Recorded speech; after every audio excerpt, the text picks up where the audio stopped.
तो हम श्रुति स्मृति पुराणोक्त शास्त्रोक्त वेदोक्त फल प्राप्ति कामन्याः अत दिवसे पूर्वावाहिता देवानां देवीनां च पूजनम् अर्चनं वंदनं विप्र वर्णम् आरातिक्यं क्षमायाचनां च महं करिष्ये।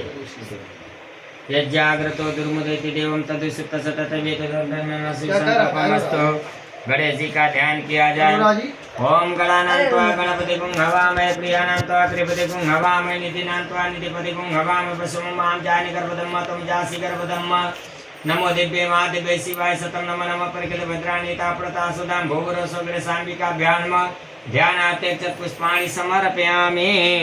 ओम नमो नमस्ते स्फटिक प्रभासु सत्रासु मंगलासु पासदाकासना जलाधिनाथाय नमो नमस्ते अपापते बम्बरुणाय नमो नमः। गंगा यमुना सरस्वती सप्तसागरे सर्वतीर्थे सर्वसलिल सर्वनद्येभ्यो नमो नमः। आवामस्थापयामि पूजयामि ध्यानापेक्षितं पुष्पाणि समर्पयामि।